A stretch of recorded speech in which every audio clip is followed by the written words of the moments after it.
आपले पक्षाचे संस्थापक असतील, फार मोठी माणसं होऊन गेली. साधी माणसं पण विचाराने मोठी माणसं होती. पंडित दीनदयाल उपाध्याय एकदम साधा सरळ माणूस,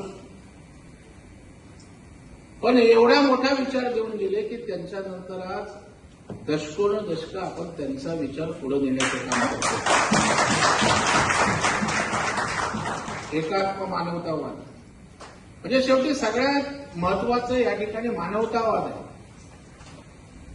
त्यांचं वाक्य पुस्तकाच्या मागे लिहिलेलं आपण वाचलं असेल, व्यक्ती निर्माणातून संघटन निर्माण आणि संघटन निर्माणातून राष्ट्र निर्माण. जोपर्यंत व्यक्ती परिपूर्ण होत नाही, प्रगल्भ होत नाही, ताकदवान होत नाही, तोपर्यंत आपलं संघटन ताकदवान होत नाही. आणि जोपर्यंत संघटन आपलं परिपूर्ण होत नाही, तोपर्यंत आपण राष्ट्र सर्वतोपरी परिपूर्ण करू शकत नाही. एवढा मोठा विचार पंडित दीनदयाल उपाध्याय यांनी या ठिकाणी दिला आहे.